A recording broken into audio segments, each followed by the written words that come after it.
në shtëpinë tuaj pas ndryshimeve për çështjen e Tinës apo jo? Po. Çështjen ku është e përfshirë dhe Tina. 3 nga të dyshuarit kryesor janë liruar. Po. Valteri Edliri dhe Bledi Anxha. Po. Vajza juaj qëndron në burg, Tina. Po. Keni një koment për këtë ngjarje? Kam edhe unë, të dalë dhe ajo, si që dolën këta. Sa ata një lidhje kanë, bashkë që ishin në këtë çështje. Janë në një hetim. Në një çështje. Po, Edhe dua thash të dalë dhe ajo, se ajo i rinë cik më prapa. po, disa muaj më vonë. Disa vonë më muaj. Ajo të Ke dalë. fol me Tinën në këto ditë?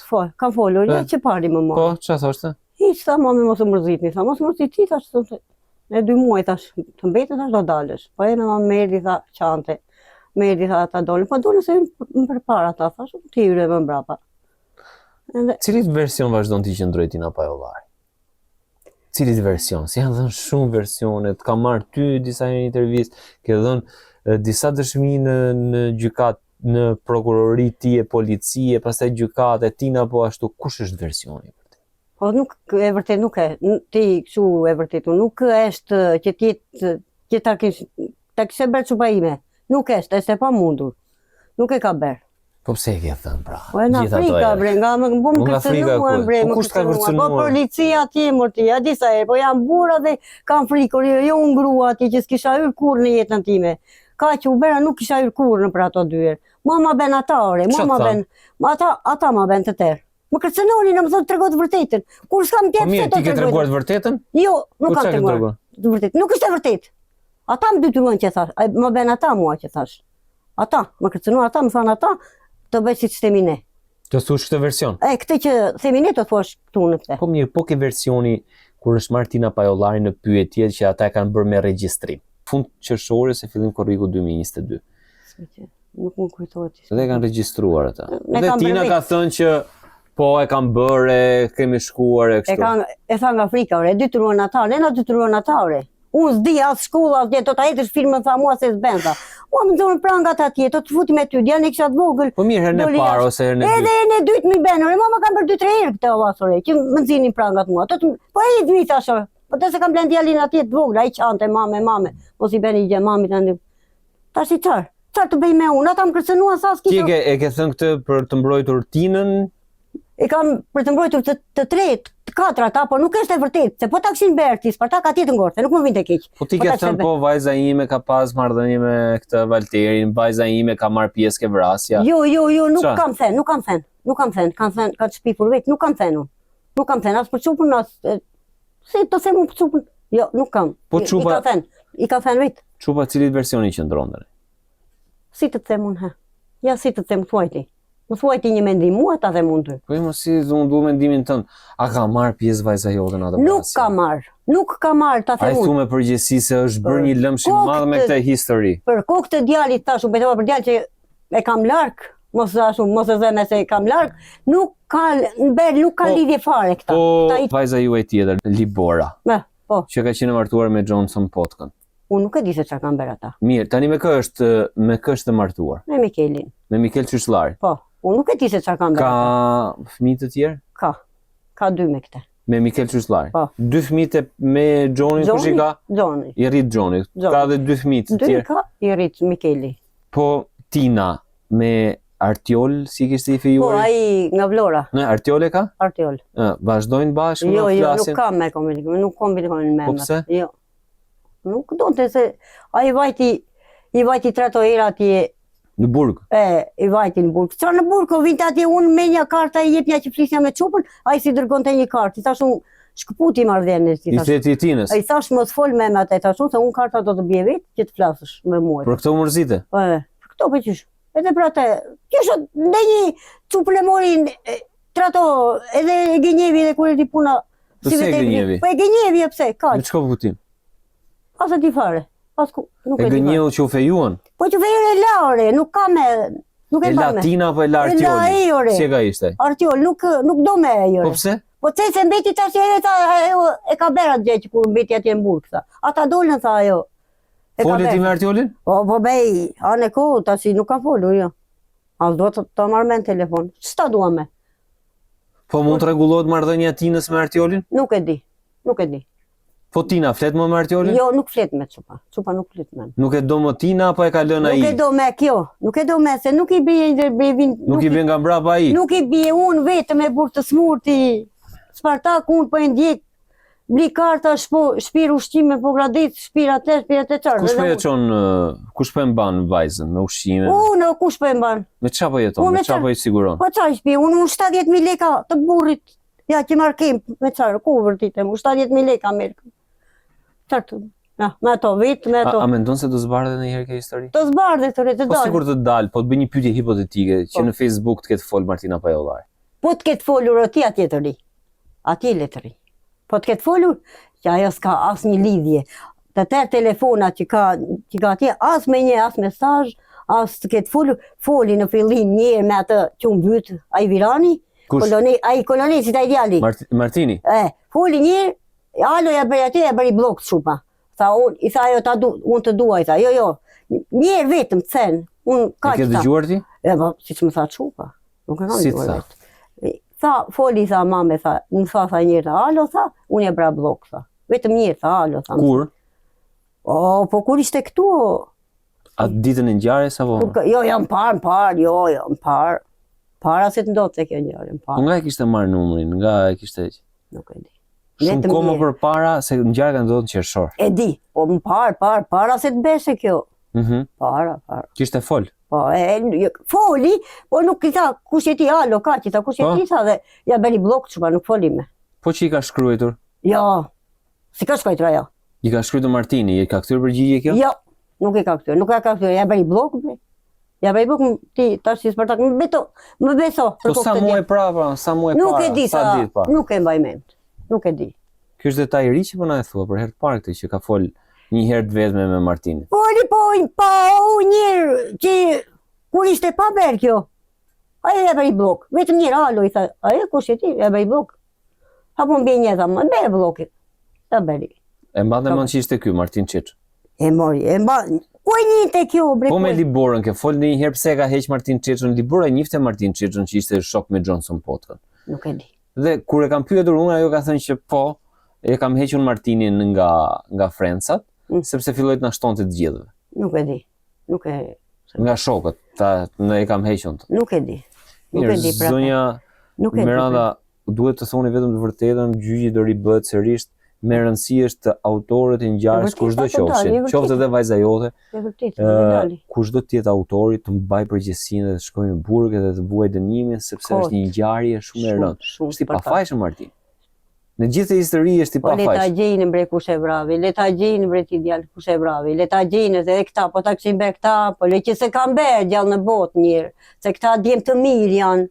E na kanë ndihmuar orti. Po mirë të ndihmosh është gjë tjetër, të kryesh një krim është gjë tjetër. A e kanë kryer as e kanë kryer? Nuk e di, jo, nuk e kanë bërë. Ta them 100% nuk e kanë bërë. Shpresoj të takojmë sërish edhe të kemi informacione të reja. Inshallah.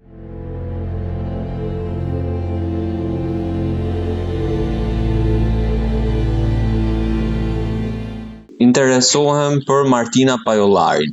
I keni ndjekur zhvillimet në lidhje me ngjarjen ku akuzohet Martina Pajollari, zhvillimet e fundit? Po. Si i keni parë ju këto zhvillime? Lirimin e 3 të dyshuarve kryesor dhe qëndrimin në burg ende të Martina Pajollarit.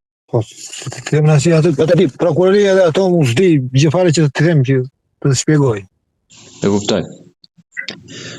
3 vite e 3 muaj më parë në tetor të vitit 2022 më keni deklaruar se keni qenë i fejuar me Martina Pajollari. Është e vërtet? Po. Sot aktualisht, cili është statusi juaj me njëri tjetrin? As nuk flasim fare, po bëjmë një vit e gjysmë që nuk kemi folur më fare. Përse? Përse se nuk kisha mundësi që ta ndiqja më mbrapa çështjen. Që ta ndiqja mbrapa atë që si do i vende zhvillim. Vetëm për këtë arsye? Po. Miranda Pajollari na ka deklaruar se ju nuk kontribonit në kohën që ishte Martina në burg. Po. Nuk kontribonit fare? Jo, s'kishim mundësi që të kontribuoj. Miranda ka deklaruar se ju e keni gënjur vajzën. Jo, për çfarë kemi gënjur? Po e keni gënjur si një gjë pranë, nuk e keni mbështetur. Shiko, nuk sa kanë mos dita kemi gënjur as për një gjë atë. Ne kemi bërë muhabetin që kanë folë me të, kemi folë për lidhjet, ne kam pyetur edhe për ata që. Është e saktë kjo apo jo, më ka thënë jo. Edhe unë i kam thënë në rregull, s'është e saktë në rregull. Nuk është pas kam gënjur unë vajzën e saj. Unë as e kam gënjur fare. Po Miranda na ka deklaruar si i keni thënë asaj se fakti që ngelin burg duhet ta ketë bërë me Martina dhe prandaj jeni ndarë. Ja, jo kam dyshuar unë, që ndonjë brenda e thash unë e kam bërë valla, se ato nuk merresh vesh se çfarë bënit. Po sot kur u liruan këta të tre dhe Martina ngeli brenda, çfarë mendon sot Artion? Se di si të ta shpjegoj të ta them, sepse ato i di më mirë shteti se sa unë s'di gjë fare. Që të them. Sot ku jetoni vet? Në fshat. Në Vlorë. Po. Po me çfarë merreni, me çfarë punoni? Po ku gjejmë ne puna çfarë gjë? Po në Marian keni punuar më në fshatin Marian të Korçës? Jo, nuk se kam punuar atje personalisht. Jo, aty jo kam qenë. Jo, aty kam qenë për të qenë andaj në ai krah kam qenë, po nuk kam se kam qenë. Po mirë. Sot a keni bindjen se Martina Pajollari ka djeni ose të ketë marrë pjesë në vrasje, apo keni një mendim tjetër? Unë mendimi siç më ka pohuar edhe më ka thënë që s'kam gisht fare në atë punë, asaj kam qëndruar edhe qëndroj, që më ka thënë që s'kam punë. Nëse ju si e di, unë s'e di në gjithë. Artion, çfarë nuk ju bindi atëherë tek Martina Pajollari që u ndat? Nuk më bindi të gjëra që dilin nëpër media, siç e ndiqin nëpër media. Çfarë konkretisht? Po që dilin, jo e ka bërë këtu, jo ka vajtje, jo atje, edhe nuk një histori që nuk as si merri vesh, as fillin as fundin. Nëse Tina Pajollari dele pafajshme, mund të riktheheni me të apo gjithçka ka përfunduar me Martina Pajollarin dhe ju? Jo, gjithçka kemi mbyllur me çfarë. Unë vetëm sukses edhe sa lirim them shpejt. Okej. A jeni sot në një lidhje të re? Konkretisht jo, kështu që ta konkretisht. Po je në biseda me dikë? Po. Pretendon të martohesh, të fejohesh me këtë vajzën? Po varet si do, po ne të muhabeti aty. Në tetor të vitit 2022, kur kemi bërë intervistën së bashku, ju më keni deklaruar në atë kohë se unë do ta mbështes, se derisa unë e kam marrë për grua, unë do ta mbështes, se kjo gjë nuk është e vërtetë. Se mua më ka thënë dhe më ka sqaruar që nuk është e vërtetë. Apo e shkelni një premtim për mbështetje ndaj saj që keni dhënë në 2022-shin? Shiko, unë për të mbështetur unë i kam thënë, unë për të qëndroj, po që ta ti përgjigjem të përzë me avokate me këto, nuk ka mundësi që të vetem brapa aty. Për çfarë jeni përgjigjur? Për çfarë lloj mbështetje i keni dhënë? Nga viti 2022 deri në cilin vit jeni ndarë? Konkretisht kur jeni ndarë me njëri tjetrin? Saksi me muaj nuk e mbaj. Po mirë, 2024, 2023 kur jeni ndarë? Në 2024, 2025, shukë një e tillë fiks nuk ta mbaj më të them. Po çfarë lloj mbështetje i keni dhënë gjatë asaj kohe? Kështu mbështet me moneda me këto si kam bërë, mos të gënjej. Po e ke shkuar ke takuar në burg? Jo, s'kam vajtur, jo. Asnjëherë? Jo. Ke pas frikë apo nuk doje? Kam pas frikë se nuk doja të plisja me këto kështu, nuk ka mundësi që t'i veja mbrapa pse mu. Nuk ka pas mundësi. Ke pas frikë nga shteti apo s'ke pas mundësi? S'ka mundësi që ti vete. Po pra, po, në atë kohë ju më patë të thënë që do ta mbështesnit. Në të vërtet, ju se pas keni mbështet. Jo. E kuptoj. Pra e keni shkelur premtimin. Po. E kuptoj. Me ndërgjegje të plot, ju ka thirrur policia, ju ka marrë në pyetje? Po. Çfarë keni deklaruar atje? Më kanë marrë ka vajtë në prokurorinë bile ka vajtë 2 herë, një herë nuk ka qenë prezenca avokate gjyqtar çështje mund të ishu edhe në dytë në ka thirrur. Në çfarë ke deklaruar?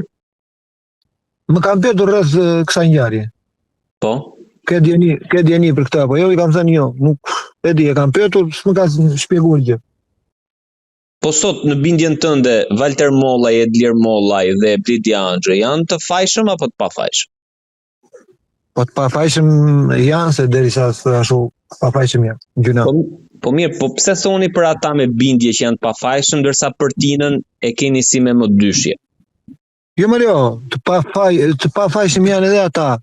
Po edhe kjo pafajshme mund jetë, po vetëm në këto po të them që janë, si janë zhvilluar gjërat, si kemi ndjekur nëpër media. Po mirë, juve ju shtyu opinioni fakti që doli që ajo kishte qenë e lidhur gjatë asaj kohe që të ndahetit me të? Po, opinioni vetëm. Pse? Vetëm opinioni që dëgjova që jo lidhje këtej, lidhje andeje nuk merresh vesh se ku ish filli, ku ish fundi. Po të kërkuan dhe familjarët e tuaj që mos ta marrësh fakti që ka pas kaq shumë lidhje? Po. Po si të thanë familjarët? Po ka pasur kaq shumë lidhje dhe nuk merret vesh se kush pas ka qenë me të. Po i bie që po e gjykon tinën, se ti e ke ditë dhe para se të fejohesh që ajo ka qenë e lidhur më përpara. Unë kam ditë vetëm për një lidhje. Jo për më shumë, ë? Jo. Doja t'ju bëj edhe 2 pyetje të fundit. Edhe doja që të më flisnin në përgjithësi. A ju ka shtyr dikush? A ju ka paguar dikush? Apo ju ka kërkuar dikush që të fejoheshit në shtator apo në tetor të vitit 2022 me Martina Pajollarin? Jo, gjallë bot, jo. E mban përgjegjësi për këtë që thua? Po. Po si u njohët ju me Martina Pajollarin? Si rat dashuri dhe përse vendoset të fejoheshit kaq shpejt? Ne kemi fol, venim aty poshtë ku ish Baxhu aty, venim Baxhu aty. Aty kam shkojtur kështu, kemi mbyer mesazhe. Kemi kam fol me të kështu, i bëja ftesë bënde blok, e kam mbyllur. Kam vajt më mbrapa pasaj mi takuar neve. Në kur kishte ndodhur kjo gjë që kam vajtur që jam takuar me te. Dhe atëherë jam takuar.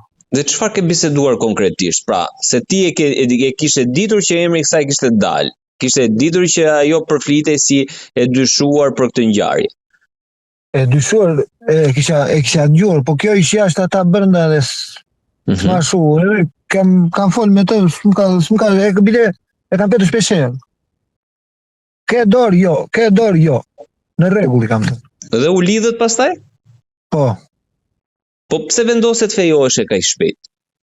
Vendosi u qep mua, më thash mua që do tallesh. Unë i thash nuk të marr për tallur, i kam thënë.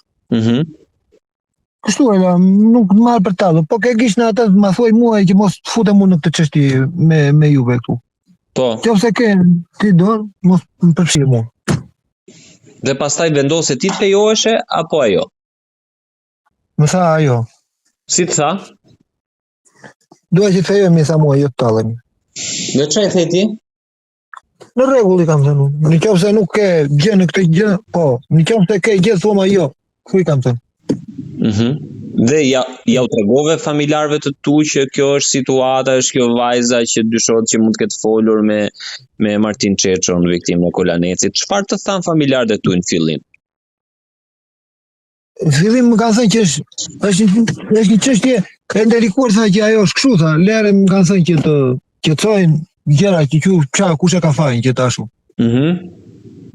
Edhe kjo, këta arsye, jo për ndonjë gjë. Po fjalia juaj e fundit në intervistën e 2022-shit tetor ka qenë në të kundërt, ke thënë unë nuk e mbështes dot. Nëse e kanë bërë këtë gjë, unë nuk e mbështes dot se është gjë e madhe. Ndërsa në qoftë se është e drejtë, unë derisa të kem mundësi, unë do ta ndihmoj. Po pse more, po vetëm në kjo, në opinioni, në këto, vetëm nuk kupton, nuk e përtypje dot. Okej. Filluan të flisnin njerëzit që po merr Martina Pajollarin. Po. E kuptoj. Çfarë do t'i thoje Martina Pajollarit nëse do e ndiqte këtë intervistën tuaj sot? Vetëm sukses i uroj asaj edhe atyre që lirin, vetëm marrin atë të tyre të drejtën e tyre. Okej. Vetëm për ato. U uroj me shpirtë edhe atyre edhe asaj. Okej, Artion, të falenderoj për intervistë. Rosh, faleminderit, gjithë respekt për ty.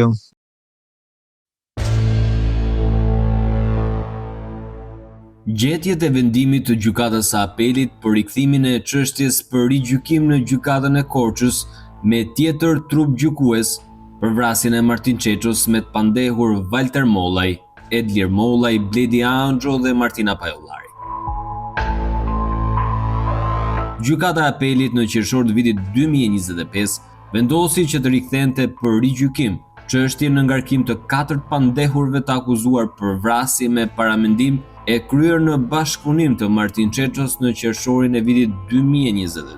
Emisioni Unico zbardh për herë të parë pikat kryesore të vendimit prej 107 faqesh dhe detyrat e lëna për gjykatën e Korçës.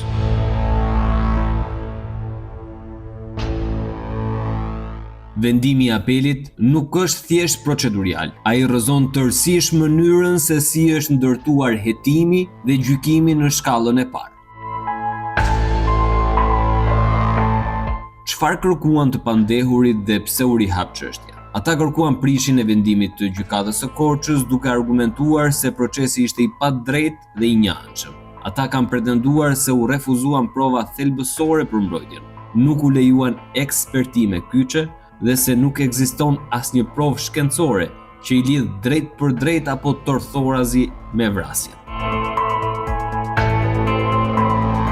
Në vlerësim të shkaqeve të paraqitura në ankimim, gjykata e apelit konstaton se vendimi i datës 10/2/2025 i gjykatës së shkallës së parë Korçë është i pavlefshëm për shkak se është i parsyetuar dhe përrjedhoi, çështja duhet të prishet dhe aktet duhet të kthehen për rigjykim në gjykatën e shkallës së parë Korçë me tjetër trup gjykuese. Gjykata e apelit ka vlerësuar gjithashtu se vendimi i parë i 10 shkurtit 2025 është konkluzioni i një procesi jo të rregullt ligjor me mungesë të zbatimit efektiv të parimit të barazisë së armëve, duke cënuar të drejtën e të pandehurve për të mbrojtur në gjykim jo nga pikpamja formale, pasi secili prej tyre kishte mbrojtës dhe një pjesë të kërkesave të tyre janë pranuar, por nga pikpamja substanciale me rrëzimin e kërkesave për marrjen e provave thelbësore në drejtim të fajësisë së të pandehurve. Përrjedhoi, thot gjykata e apelit, gjykata e Korçës në vendimin e dhënë nuk ka arsyetuar në mënyrë shtruese, arsyet për të cilat gjykata i quan të papranueshme provat e kundërta, për shkak se më herët nuk ka lejuar marrjen e tyre, ndërsa vendimi përfundimtar është i parsyetuar në drejtim të fajësisë së të pandehurve te i çdo dyshimi të arsyeshëm, sipas nenit 4 të Kodit Procedurës Penale, duke bërë që për këtë shkak vendimi të prishet dhe çështja të kthehet për rigjykim.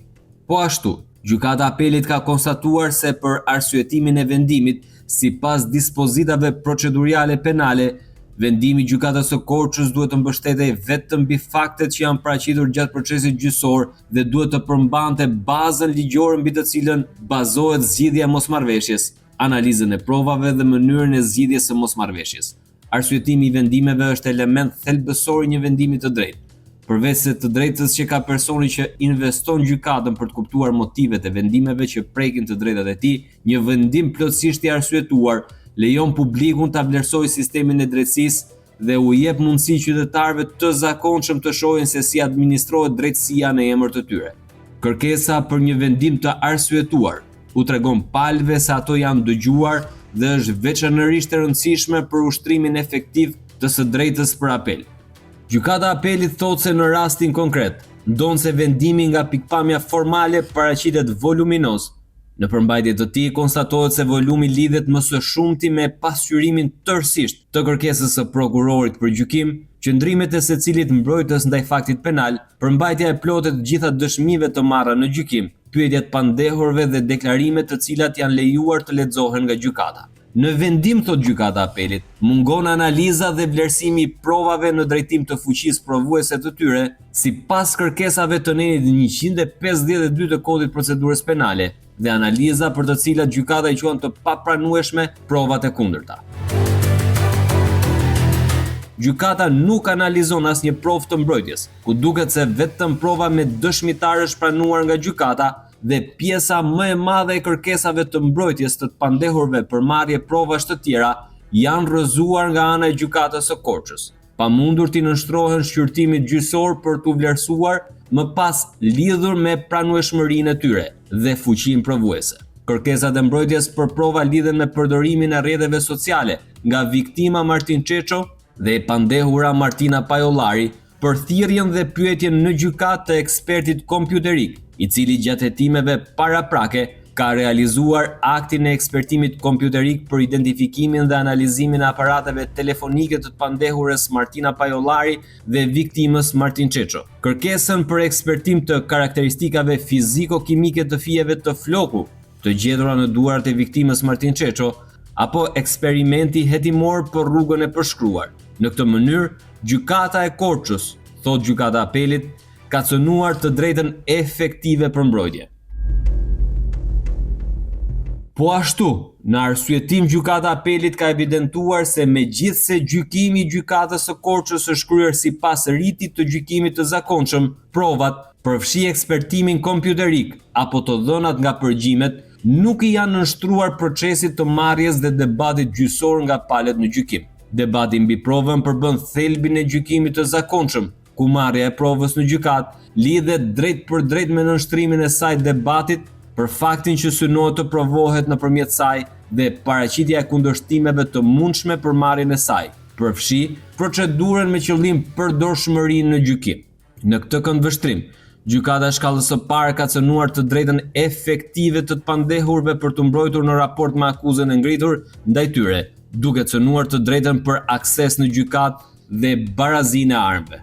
Gjykata e apelit ka konstatuar se qartazi rezulton se i gjithë hetimi paraprak dhe hetimi gjyqësor në shkallë të parë në Korçë, bazuar në deklarimet fillestare të pandehurve Martina Pajollari dhe Bledi Angjo, është përqendruar vetëm në komunikimet dhe vendodhjet e viktimës dhe të pandehurve nga data 12 qershor 2022 ora 23 deri në datën 13 qershor 2022 ora 6:30 e mëngjesit. Në një kohë që hetimet nuk kanë mbuluar, thot gjykata e apelit, të gjithë periudhën kohore nga largimi i viktimës nga banesa me datën 12 qershor 2022, ora 20:00, orën më të herë të largimit të deklaruar nga babai, deri në kohën e konstatimit të kufomës në ujë, datë 16 qershor 2022, ora 11:50. Sa më sipër, koha dhe vendi i vdekjes së viktimës nuk gjen arsyetim në vendimin e gjykatës së Korçës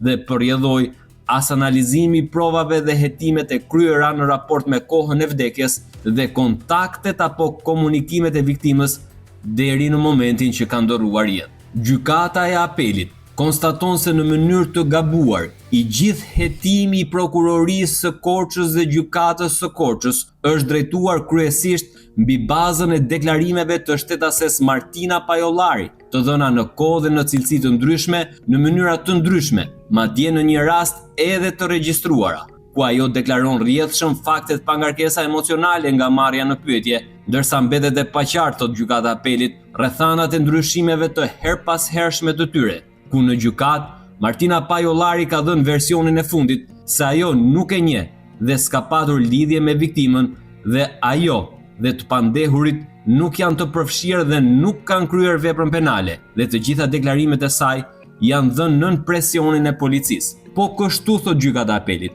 mbetet tërësisht i paqartë sinkronizimi i deklarimeve të Martina Pajollarit dhe të pandehurit Bledi Angjo, sipas versioneve të ndryshuara prej tyre, lidhur me kohën dhe rrugën e përshkruar dhe qënjen apo jo të Martina Pajollarit në makinë, ku sa herë ndryshon versioni i Martinës, duket se ndryshon menjëherë dhe versioni i Bledi Angjos, ndonse ky i fundit i izoluar dhe pa mundësi komunikimi me Martina Pajollarin. I pandehuri Bledi Angjo ka ndryshuar, thot gjykata e apelit, dhe në gjykatën e Korçës qëndrim, ndërsa ka kërkuar të dëgjohet nga gjykata. Mbajtur këto në konsiderat si dhe përfshirjen në komunikimet të pandehurit Walter Mollaj dhe Edlir Mollaj, të një shtetasi anonim që del nga përgjimi ambiental i bisedave midis të pandehurve, ku shtetasi anonim që ju fërshëllën nga jashtë i pyet rreth çështjes dhe të pandehurit Bledi Angjo dhe ju jep udhëzime për komunikimin e tyre në vim, në një kohë që nga përgjimi i tyre është realizuar gjatë qenies të izoluar. Organi i akuzës,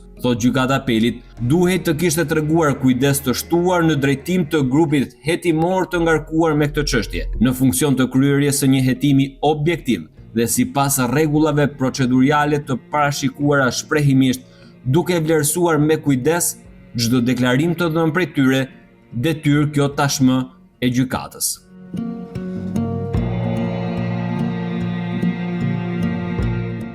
Gjykata e Apelit thotë se funksioni kryesor i gjykatës është dhënia drejtësie e cila realizohet duke mbajtur në konsiderat parimin e prezumimit të pafajësisë dhe të gjetjes së të vërtetës.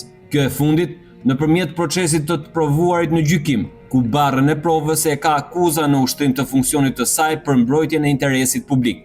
Gjykata krijon bindje nëpërmjet procesit të çmuarjes dhe vlerësimit të provave për të arritur tek e vërteta objektive. Përsëritja e shqyrtimit gjyqësor dhe hetimi gjyqësor në drejtim të kohës dhe vendit të vdekjes nuk mund të realizohet në gjykatën e Apelit, pasi cënon procesin e rregullt ligjor mbi të drejtën e kundërshtimit të fakteve dhe provave të marra dhe të shqyrtuara fillimisht në shkallën e parë, duke siguruar aksesin për kundërshtimin e tyre në një gjykatë më të lartë, mbajtur në konsiderat faktin se gjykata e lartë shqyrton çështje të ligjit dhe jo të faktit, lidhur me vendimarrjen e gjykatës së Apelit. Përrjedhoj, vendimi i gjykatës së shkallës së parë duhet të prishet dhe çështja duhet të kthehet për rigjykim. Gjykata e Apelit shprehet se në rigjykim, gjykata e Korçës, në zbatim të parimit të procesit të rregullt ligjor dhe të barazisë së armëve, duhet të marrë dhe të administrojë të gjitha të dhënat që disponon kompania Meta e Facebookut dhe Instagramit për përdorimin e rrjeteve sociale dhe për mbajtjen e të gjitha komunikimeve për periudhën 1 qershor 2022 deri me datën 20 qershor 2022 të viktimës Martin Çeço, të pandehurës Martina Pajollari dhe të pandehurve të tjerë në të gjitha profilet e hapura prej tyre, llogarit IP të identifikuara nga prokuroria dhe në varësi të dhënave të përftuara nga kompania Meta, thirrjen dhe pyetjen në gjykim të personave të tjerë që mund të rezultojnë në komunikime me interes për faktin penal të ndodhur. Gjithashtu thot gjykata e Apelit, të dhënat pranë kompanisë Meta të kërkohen dhe për rrjetet sociale dhe të gjitha llojet e komunikimeve të realizuara nëpërmjet tyre për të njëjtën periudhë dhe pushtetasit Johnson Potka, Mikel Çuçllari, Rezardo Kolli dhe Ergentina Plebi. Të merren nga kompanitë telefonike, urdhëron gjykata e Apelit, dhe të analizohen nëse është e nevojshme dhe me ekspert të fushës flukset e logimeve, thirrjet hyrëse dalse, SMS dhe internet në intervalin kohor nga data 12 qershor 2022 ora 8 e mëngjesit deri në datën 16 qershor 2022 ora 16 të ndjerit Martin Çeço dhe të pandehurve Walter Mollaj, Edlir Mollaj, Martina Pajollari dhe Bledi Angjo, si dhe të shtetasve Ergentina Plepi, Rezardo Kolli, Ardito Jurgen Malbor Pe, Johnson Potka dhe Mikel Çuçllari dhe vendodhja tyre sipas këtyre logimeve. Të identifikohen abonentët dhe numrat e email për logimet që do të konstatohen në këtë periudhë, duke përcaktuar dhe antenën apo antenat që mbulojnë hapësirën gjeografike ku ndodhet rezervuari i fshatit Kolanec Maliq, duke paraqitur dhe në hartë.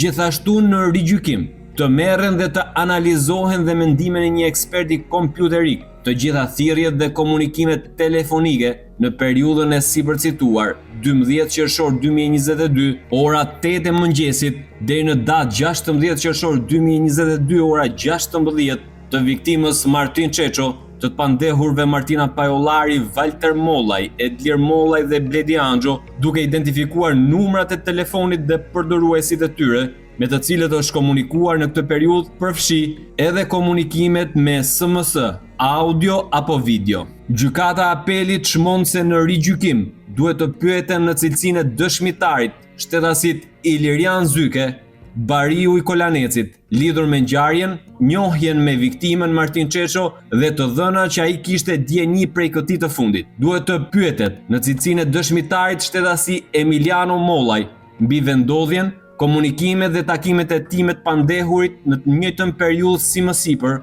shtetasit Jurgen Malbor Peto dhe Ardito të kërkohen dhe pyeten këta shtetas në cilësinë e dëshmitarit, duke u bërë mundur dhe ballafaqimi i tyre nëse do të ketë deklarime kontradiktore dhe në rast se kjo nuk është e mundur sërish, gjykata të analizojë deklarimet e tyre në përputhje me provat e tjera në gjykim. Gjithashtu, të ekspertohen për sa është e mundur fijet e flokut, të cilat janë gjetur në duart e viktimës Martin Çeço, nëse janë humane, duke i krahasuar ato sipas karakteristikave fizike-kimike të tyre me flokët e 4 pandehurve në këtë gjykim. Mbajtur në konsiderat pozicionin e trupit dhe duarve të viktimës, dëmtimet e konstatuara në trup, dorë dhe të thirrët dhe të ripyetet eksperti mjeko-ligjor, nëse mund të përcaktohet nëse këto dëmtime janë shkaktuar para apo pas vdekjes. A ka patur përleshje midis tij dhe autorëve, a mund të përjashtohet kategorikisht ekzistenca e një përleshje dhe në varësi të saj, a mund të përcaktohet nëse fijet e flokut të gjetur në duart e viktimës janë rezultat i kësaj përleshje, apo mund të jenë nga faktor të jashtëm nisur dhe nga vendi ku gjet trupi i viktimës.